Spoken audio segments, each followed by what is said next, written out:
Bold initiative or reckless bluff? Emmanuel Macron turning heads at a hastily organized summit for Ukraine. The French president, for the first time, evoking the possibility of Western troops to thwart a Russian victory. One option among many, says Macron. He himself acknowledges that opinions vary.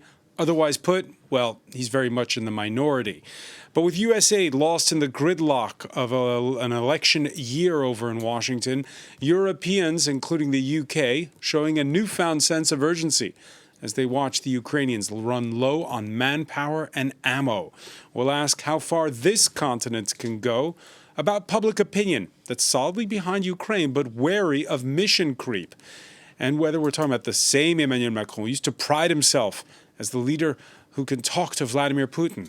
We'll also see Russia's reaction, Russia that's always backed his main rival, the far right's Marine Le Pen. Today in the France 24 debate, Macron's boots on the ground overture. And joining us, Christopher Weisberg, Member of Parliament from Emmanuel Macron's Renaissance Party, your constituency, North America. Thanks for being with us. Thanks as well from Strasbourg, Viola von Krammen, Member of the European Parliament from the German Green Party. Welcome back to the show. Hello, good evening. Georges Kuzmanovic is president of the La République Souveraine, the Sovereign Republic, is that how you translate it? The political party. Thanks for being with us. Thank you. And Craig Kapitas, contributing editor at the Daily Beast, the author of Bear Hunting with the Politburo. That's it. Available at all fine bookshops. Okay. Your reactions on the hashtag F24debate. Yeah, Monday's Paris summit was initially just billed as a brainstorm. In the end, it included more than some thought. A Czech-led drive to buy bullets wherever available for Ukraine. And then, of course, this bombshell of an announcement by the host. Camille Derek has more. In a bid to rally Western support around Ukraine, French President Emmanuel Macron held a conference with leaders from dozens of countries. He said France would do whatever was needed, for as long as it was needed, to stop Russia winning the war in Ukraine, which could even include sending troops. There is no consensus today to send ground troops in an official, endorsed and sanctioned manner, but in dynamic terms, nothing should be ruled out. We will do whatever it takes to ensure that Russia cannot win this war.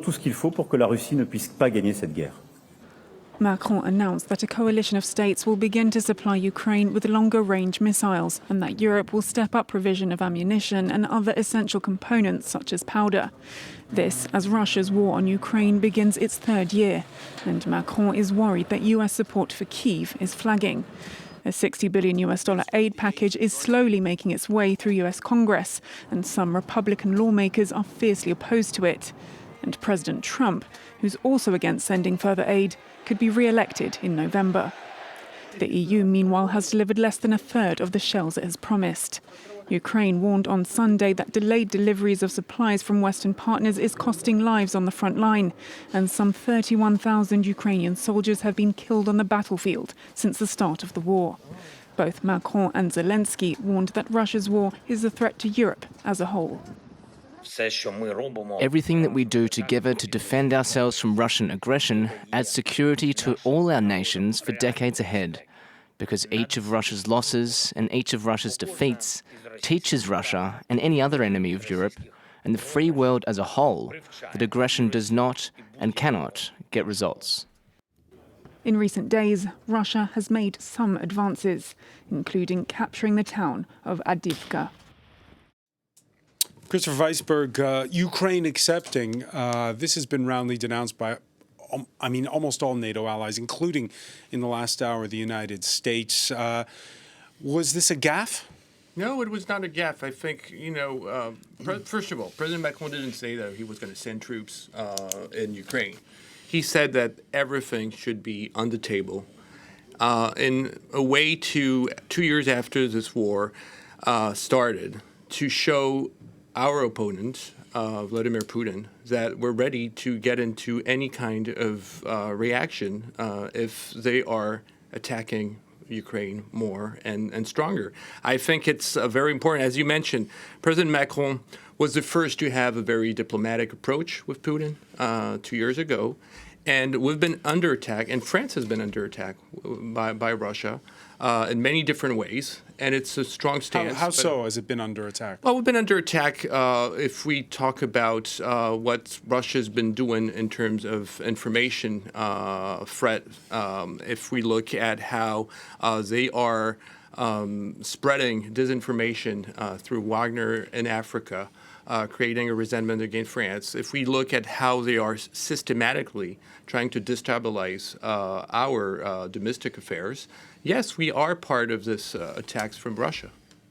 Of course, there's been a lot of domestic reactions as well. Georges Kuzmanovic, the leader of the largest opposition party in parliament, Marine Le Pen of the far right, she said that his remarks posed an existential threat for 70 million French citizens. Do you agree with her?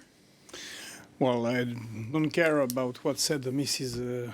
Marine Le Pen, but anyway, it's a big mistake from the president of a country who has a nuclear weapon, which is France. And it's not only that we have nuclear weapons, we have nuclear submarines that allows us to hit Russia. We can attack or we can defend with nuclear weapon, and we are the only only country in continental Europe with Russia to have this capacity. So we are a special nation, and it's 101 lesson in nuclear warfare. You don't go with your troops in the contact with other troops of a country who has nuclear weapons. So it's a mistake. And anyway, as you said, the White House said we won't send any troops in Ukraine. Even the Poles said the same. Sweden, who just entered NATO, said no troops on the ground. So it's not very kind for Ukrainians, because you have a president who's saying, oh, maybe we could send someday weapons, soldiers on the ground, and then in the next hours, all the countries saying, oh, no. It makes us afraid against Russian, and not very kind to the Ukrainians. So it's completely absurd. Craig Capitas, red lines in the last 2 years have moved. Long-range missiles, at first, no way were there going to be any long-range missiles supplied. There were. Same with tanks. They're now training pilots for planes, even though those have not arrived yet. So is this one of those ways of testing the waters? And was Emmanuel Macron right, or is George right that it's a little bit reckless on the part of a nuclear-armed power? I've covered Russia since 1980. The only diplomacy Putin and the Russians understand is cannon and musketry. Anyone who thinks anything different is whistling past the graveyard. The world, since Putin came to power, has been at war. We just haven't admitted it. Certainly the politicians haven't admitted it. We've had some 25 years of assassinations with impunity of Western citizens and others. In England, we've discovered that swastikas on Jewish cemeteries here in France were done by Russian agents. We've opened up our financial markets to the Russians. They've taken advantage of it. You mentioned Wagner Group. They have, since Putin came to power, been operating, or people like them from Russia, with impunity in Africa, buying up all sorts of strategic materials using bribes, which we can't do because it's illegal, and we'd be put in jail, and officials would be put in jail. So there is a war going on. Russia has been taking great advantage of the West, and I think we've reached a point now where we've run out of words to describe how horrible and ghoulish Putin is. All right. So before I turn to Viola von Krammen, let's take a quick look at some of the international reactions. And should it be pointed out, this Emmanuel Macron statement, which was a response to a reporter's question, in a way buried the lead in a major U-turn for France at the summit. Macron dropping his insistence that munitions be made in Europe, and now backing the Czech Republic's drive to raise 1.4 billion euros worth of ammo for Ukraine. The Czech Republic, whose prime minister this Tuesday stopped well shy of responding in kind, Peter Fiala, speaking alongside his Polish counterpart at a summit of Central European Visegrad states. I will not speak for both of us, but I think I can say for both of us that we are not considering sending any troops to Ukraine. Okay, so that's the Czech Prime Minister. Now, since the 2022 all-out invasion of Ukraine, Germany's 180-degree turn on defense policy has been huge. It has included, for the first time, a permanent base for the Federal Republic's troops outside its borders, a base that's due to open in Lithuania in 2027. But there are limits, says a blunt Chancellor Olaf Scholz. What was agreed from the outset among ourselves and with each other also applies to the future. Namely, that there will be no ground troops, no soldiers on Ukraine's soil sent there by European countries or NATO states. Viola von Krammen, what was your reaction when you heard the remarks of Emmanuel Macron? Well, first of all, I think it's a very non-timely debate. And second of all, I think we have so many other problems. We have so many other challenges at the moment that we should rather speak about those questions, those challenges, those. I hear my echo all the time. Sorry. Maybe we can fix the tone. Fix the tone. We'll try to get that sorted out for you. Apologies for that. You're getting feedback in your ear. Apologies for that, Viola. We'll try to have that fixed right away. By the way, Olaf Scholz earlier in the day rejecting delivery of Taurus missiles to Ukraine, telling reporters that at no point and in no place should German soldiers be associated with targets hit with this system. Once again, this fear of there being a direct confrontation on the battlefield, and otherwise put, the Chancellor worried that German military instructors would be needed for those Taurus missiles. And if you look at the map of what the front line looks right now, well, if the Ukrainians decided to take out the Kerch Strait Bridge and cut Crimea off from Russia, would that mean, Christopher Weisberg, that in effect the Germans are at war with Russia? Well, it's part of the issue, and it's part of the risk. It's part of the threat. We are members of NATO, and obviously no one wants something like this to happen. But once again, I mean, I want to try to understand your question. Well, the question is, the Germans are nervous because if they deliver those Taurus missiles, they're going to come with instructors, military instructors on the ground. So does that mean that the Germans are fighting the war? Well, obviously, if we are in the situation of supporting Ukraine much more than we did at some point, and that's precisely what President Macron said, we'll have to face increasing support, which could lead to have people on the ground. This is an option. This is not something that we are playing with, but it is an option. And as you just mentioned, sir, we are facing a very, very dangerous rival, Putin, who's ready to do anything, and he only understands this kind of talk. 2 years after what's going on, you talked about the gridlock at the U.S. Congress about this aid of $60 billion.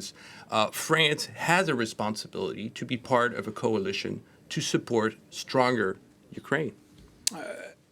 Viola von Krammen, I hope the technical issues with the earpiece are fixed. Apologies for that. Your thoughts on how far can NATO go, basically, is the question. I mean, first of all, let me just reiterate. I think it's important to look for a European solution. So I would give the French president some credit at least for this. But a debate on European soldiers, whatever this means, is absolutely non-timely. We have other challenges we need to fix now. You spoke about the ammunition. We spoke about different categories of weapons which are urgently needed now. And we need to see which member state, which partner does do what. I think NATO is cautious for a good reason. I do understand why. But what Scholz, what our Chancellor did to take away every option from the table is weakening us, is weakening the Western Alliance, is weakening us here in the European Union. I think this is also not smart. So he made a mistake when he made a mistake, which are unrealistic. What you're saying is that he made a mistake when he said that he wouldn't be sending Taurus missiles to Ukraine. Absolutely, because what he said is actually not true. You see that we were sending terrorists to Spain, to South Korea, without sending German soldiers there. We know that in the case of Britain, they have solved the problems with a storm shadow. So there are options with and without soldiers on the ground, which can be solved. So obviously, there's another reason, and he's not telling the truth. And that, of course, worries many people in Germany and in the European Union. What is the other reason? Well, one can only speculate. Is it because he's afraid of Putin? Is it that he cannot read Putin? Is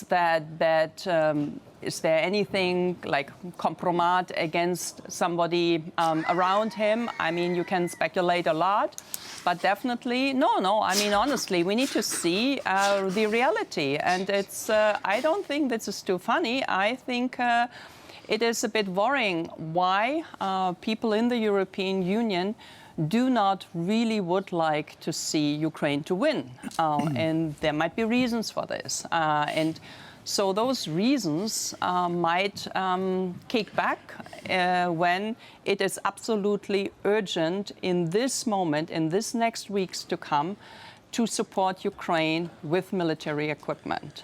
And so there are some question marks. George Kuzmanovic, you heard Viola von Kramon with some blunt words for the German Chancellor. Yeah, but what I've just heard is completely absurd. Germany sent more weapons than France. They send a lot of different types of weapons. Rheinmetall is building factories in Romania and factories also in Ukraine.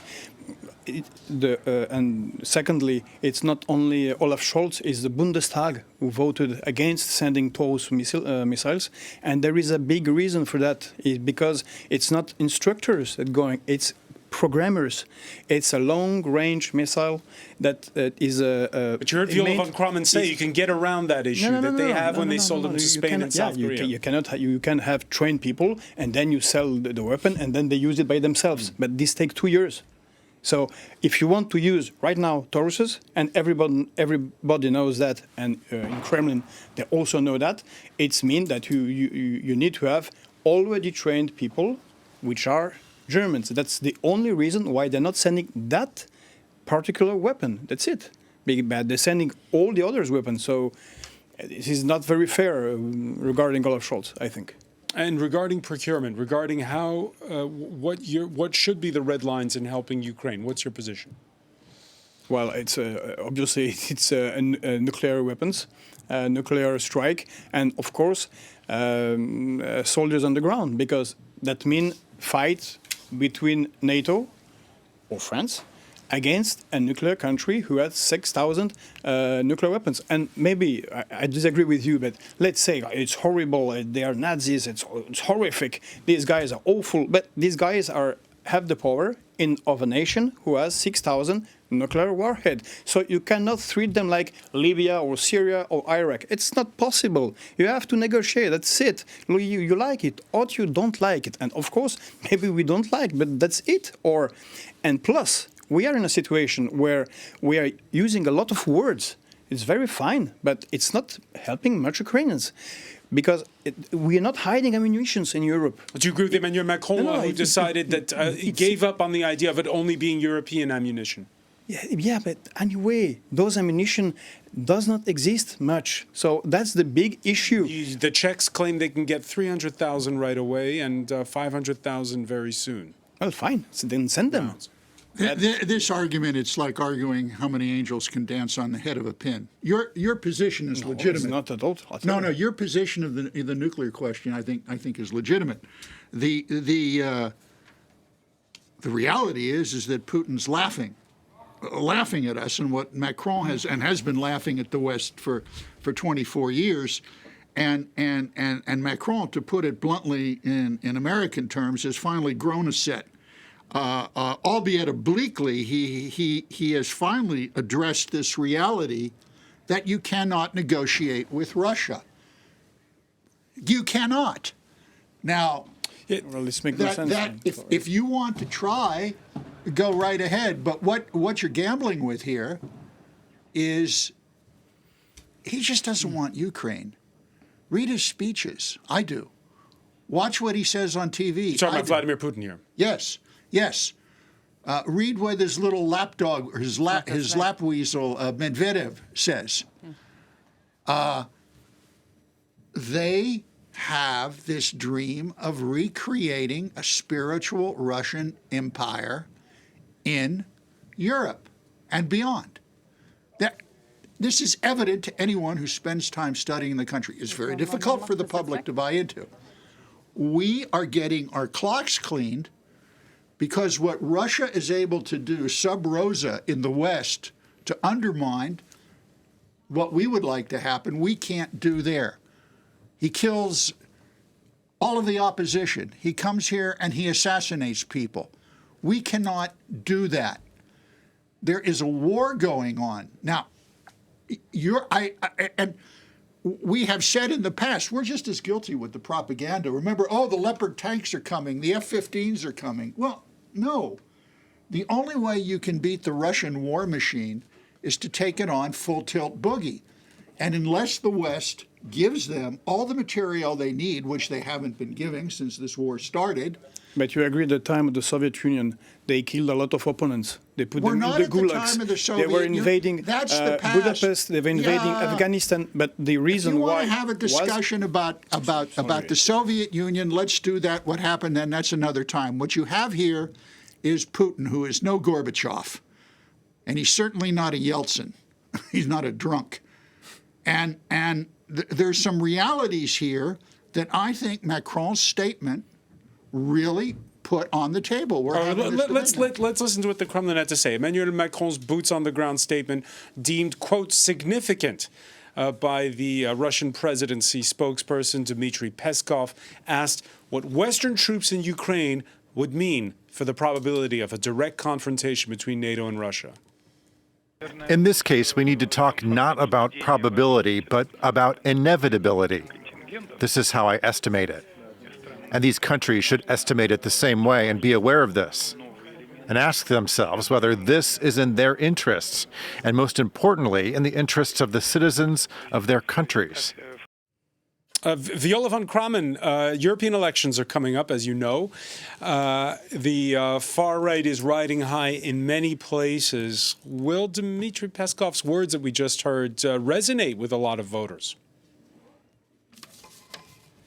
Well, to be honest, I mean, that is the goal of the Kremlin, ultimately. They want to deter us. They want to scare us. They want to make us fear. They want to bully us. That is the KGB method. That is to destabilize societies. And of course, it will resonate in parts of the society. And that's why it is even more important that we become resilient, that we have leaders in our countries who know to stand up against such a bully, who know to react on this show-off and to this. I mean, as one of the panelists has said, I mean, they have warned us all the time, you're crossing red lines, you're crossing red lines, you're escalating. Of course, they have the dominance to escalate, and they do whenever they want. It does not depend on any weapon deliveries, on any categories. So it is always in the hand of Putin. He can withdraw his troops by tomorrow. And it is not dependent on what we do, on how much we deliver and how much we support and how many, I don't know, military advisors are present in Kiev and things like that.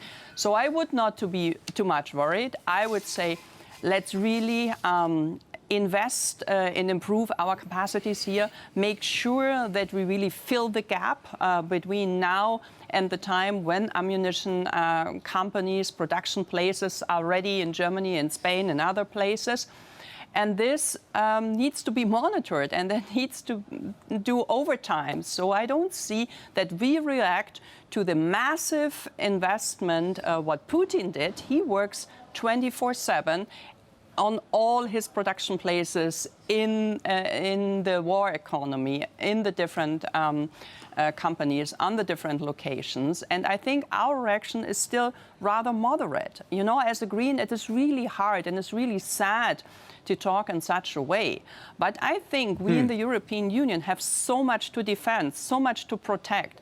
The democratic standards, I don't want to give up because the fascist regime in Moscow will take over. And I tell you, he will test us. I'm pretty sure if he wins, if he succeeds in Ukraine, he will definitely test Article 5 of some of the NATO states. You betcha he will. I mean, in a hybrid form, in a hybrid form, he had tested us on many occasions, but I'm afraid he will try also with a military. Francois, if I may very briefly, I think it's very important for our viewers to realize that we here in Europe and throughout the West, India, our country of India as well, are paying for this war. Putin's bringing in close to $30 billion a month just from India on energy resources. The amounts of money that we're still giving to Russia for this, that, and the other thing are huge. So we're underwriting his campaign, which is the ultimate hypocrisy of all time. And it was astonishing. I think we should all be astonished, regardless of what side of the argument you're on here, is that hours after, or a few days after Navalny was assassinated by Putin, the Americans said, we're having 500 more sanctions against the Russians. Well, where were those 500 sanctions 10 years ago when he first invaded the Donbass, or 3 years ago, or when they went into Georgia? 500 more sanctions. The West is still giving Russia operational capital for this. We haven't cut it off. So until that happens, until the markets say, Visio, enough, over and done with, it's going to continue. Yes, but that's a mistake of the NATO strategy and US strategy. We thought that we can defeat Russia on an economic way. It was a complete disaster because they're very strong and they're even getting more money in Europe with gas and sending less gas. So it's completely absurd. But we are absurd. But what was said? We have to understand one thing. It's our mistake in Europe. We decided to privatize everything, even defense industry. And all our defense industries are privatized, and they are built to sell weapons somewhere. They are not built to have a huge production. Or you can do it, but it takes years to build factories and to have all the process. We don't have that. To turn it into a war economy. Yeah. And Russia, how do you get it right, Christopher Weisberg? In Russia, they have that. How do you get it right? Because Russia's gone for a full wartime economy. The French have laid out in the last months papers for how to build up their own defenses. But how far does it go? You know, I'm a member of French Congress. I see my colleague from the Green Party that is also a member of a coalition that haven't been in this wartime for 70 years. We have so many challenges to deal with. It is obviously what has been changing over the last few years. We have a new plan for multi years for building our army supplies, much stronger than we did. This takes time. I mean, we've been going through different ages. This 2022 shift was a major shift for Germans, was a major shift even for France. We've been investing so much more over the last few months. But still, you know, we're still just less 2% of our GDP. We have to build this up. And we have debts, we have many other challenges, but I think we're trying to raise this goal and to try to achieve it. But this is not an automatic thing. The situation has changed over the last 2 years, and we're building up to be able to face these new challenges. Yes, but it's not serious regarding Ukrainians. They did the work. They did the job. We asked them, hey, guys, hold on 6 months against the Russians. We will destroy the economy. Failed. They hold 2 years. And now, where are the ammunitions? Oh, I'm sorry. We will build it. Because we don't have a war economy, because we have privatized everything, we don't have reserves, sorry. It's like when the COVID appeared. Oh, sorry, we don't have factories to do medicine or even paracetamol or antibiotics, sorry. We will build it. Where are they? But the same, it's 2 years already. Where are they? Rheinmetall is building 2 factories, and they will start to produce ammunition in 2026. It's 2 years. I mean, they will be in Kiev. And that's what we are promising to Ukraine. We promise something in Ukraine, we're not delivering. And if we continue and we do not negotiate, that's okay, why not? The Russians, they have the ammunition and the manpower. So what next? They will take Zaporizhia, maybe in the spring, or Kharkiv, or maybe Odessa, who knows? I mean, Putin said it clearly. He said, oh, you want to put Ukraine in Europe? Okay, fine. I remind you that Odessa is a Russian city. So it's easy to read between the lines. It means we will take Odessa. And what will you say to the Ukrainians? I'm sorry. We are building our weapon factories, but it's too late, sorry. And that's a big problem. I mean, it's not serious. Dr. Peters? God, I hate to agree with you. It's true. There was a bill of goods, and now there's a lot of buyer's remorse over But it's explained in part by what Christopher Weisberg just said, that we are just not used to war anymore. That's right. On this scale, Putin is. That's what I tried to say. So, starting off here, World War III has been going on as we sit here. I don't know what official has to stand up in the National Assembly or the U.S. Senate and use that phrase, but this is World War III, ladies and gentlemen.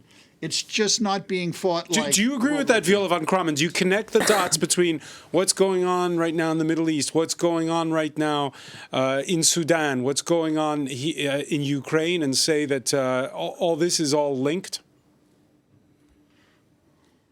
Well, I mean, clearly we see that Putin tries to ally with some forces who are detrimental against the West. And we see especially the Houthi militia. We see definitely Hamas being connected to the Kremlin. Yes, we see a lot of different coups and forces in Africa. Toppling democratic governments over, which are supposed to be our partners. And yes, it seems to look that there is a connection. But for me, to be honest, I think the most difficult question is really how to end this war on the European continent for the moment. Because I'm pretty sure if we make Putin lose this continental war, things might also change in other places. If he becomes, or if he is on the defensive in Ukraine, if he has to withdraw his troops, at least from big parts of the southeast of Ukraine, this might lead to political changes also in Moscow. This is what I very much assume. That's why it is so unfortunate, that's why it is so pity that we did not make it happen last summer, this winter, that Ukraine was not superior and that they could not Okay, so take attitudes have of changed a lot. Remember the old days, 2019, when Vladimir Putin was invited to the French president's official summer residence on the Riviera, the Fort Brégançon. There you see the images. The same Emmanuel Macron who'd rolled out the red carpet at Versailles for his Russian counterpart after his first election in 2017, and tried his hand at last chance diplomacy, that famous long table he sat at in 2022 at the Kremlin to try to stop Putin from going for Kyiv. You could say, Christopher Weisberg, that all the jokes made in Eastern Europe about Macron being too wishy-washy, at least those will go away with all of this. Is it the same Emmanuel Macron? Why is he suddenly sort of ahead of the game? Is it because the Americans aren't there? Well, you know, when you look at history, it's always surprising and sometimes ironic. I mean, if you look at leaders shaking hands with Adolf Hitler in 1936, obviously years later you feel that. No, but I'm not making a comparison. I'm just saying that we're showing some pictures of President Macron shaking hands with Vladimir Putin 4 years ago. It was a different time. It was a different period. I personally was always very skeptical about Russia. Always. I know that French diplomats had a much more different vision on how we could create ties with Russia. And then 2022 appeared. And obviously, experts like you, sir, knew about what was going on for many years, and we were probably a little too naive about the whole situation. But yet, of course, showing pictures of what happened 4 years ago seems completely ridiculous towards the situation. Well, it's a question of whether Emmanuel Macron's changed. Or if of course he's changed. Of course he's changed. And he's changed for many reasons. And he's changed. I think that he was not trying to push war, and the situation has changed so dramatically over the last few years that it is today a different debate. When you talk about Joe Biden, Craig Kopitas, somebody who's been on Capitol Hill since 1973, half a century, he knows what was called during Soviet times the language of deterrence. Yeah, he knows it. Did Emmanuel Macron, with his Monday night remarks, sort of get a failing grade when it comes to the language of deterrence? No, I don't think so. I think, again, Macron grew a pair on Monday night. He's done it, albeit subtly, obliquely, but he started to address this reality that that Russia wants all of Ukraine, and it's not going to stop there, and that I wrote an article a few months ago. Sorry to go back on this. It was addressing whether good and evil. Putin is evil. I talked to all of these experts, philosophers, people. Putin and his regime are evil characters. You don't see immigrant populations from Africa trying to go to Russia. They're all trying to come to France, to England, to the United States. Because we had colonies there. Well, yeah, but you don't see anyone going to Russia to say, "Oh, please." You don't. You see Putin mobilizing immigrant groups, paying for them through the KGB, which has been documented, to have them cross borders. It's been going on in Belarus. We've seen it in Poland. It was going on in Finland. The guy's a son of a bitch, full stop. So I think what Macron did in his very French way, he tried the diplomacy, good for him, and he's finally realized that it doesn't work. So where does he go from here? He comes out and he says what a lot of people say privately, have been saying to me for 2 years, privately, politicians, we got to do something. Let me ask you, George Kuzmanovic, there's this breakaway part of Moldova, which is a neighbor of Ukraine. Transnistria. Like Ukraine, Moldova, part of the former Soviet Union. And in the last weeks, there have been these fresh noises that maybe Transnistria will ask to be annexed by Russia. Yeah, they will. And what should be the West's reaction then? I don't know. There is 10,000 Russian soldiers in Transnistria. Maybe you know that already. And with a huge stockpile of ammunition, by the way, right there in Chesno. But regarding what happens, it was 7 years ago. So you're saying you don't know what the West should do? Yes, I consider. I disagree completely with you. I know. On the negotiation thing, I agree with Kissinger, with Hyde. I agree with Kinnan. I agree with Mearsheimer. I agree with Jeffrey Sachs. I think you disagree with them. They're Americans, and the only thing to do is negotiate. You don't negotiate with a friend. With a friend, you go to take a beer, you sit or have a party. But you negotiate with opponents, enemies. Here we have to find a way to negotiate our global way out from war. Christopher Weisberg? Continue that because it will be the third European civil war. I think 2024 is a turning point. I think we are right now at a moment where it is very hard to find a path to negotiation, but we have to be strong enough to be able to negotiate. No, it's easy. End of the year. Ukraine out of NATO. That's it. And you remove your troops. Basta. Well, then Russia wins. No, Ukraine is not in NATO. So what happens? That was the base. So what is the difference with what's been going on? In 2022, in March and April, we know it from Naftali Bennett, who was Prime Minister of Israel at that time. This was the Memorandum of Istanbul. The negotiation, the proposition came from the Ukrainian, from Kyiv, from Zelensky. He said, "We go neutral, and we take back our take back the Donbass. The Donbass. And then Vladimir Putin invades. We're running short on time. So Viola von Krammen, your thoughts on 2024, just very briefly because we're out of time. Well, I'm afraid it matters how fast we can deliver now, and we repeat ourselves. But I mean, for negotiations, you need somebody to negotiate with. You need somebody who is ready to reach out and to make compromises. And I have not seen that Putin so far has shown any political will to give up his ultimately goals, and this is to topple down the government in Kiev, to occupy the entire territory, and to make sure that Ukrainians cannot live as Ukrainians anymore. And of course, none of us here or in Washington or in any other capitals would throw Ukraine, as we say in German, in front of the bus. So I don't know what we are speaking about. There is no other alternative for the time being than sending military equipment to Ukraine and make sure that they come into a position from where they can start negotiate. At the moment, negotiating. I do not see. At some point, yes, but not now. But not right now. Final word. After the death of Alexei Navalny, a Russian court this Tuesday sentencing the co-founder of the Nobel Peace Prize-winning human rights group Memorial to 2.5 years in jail for denouncing Russia's assault on Ukraine.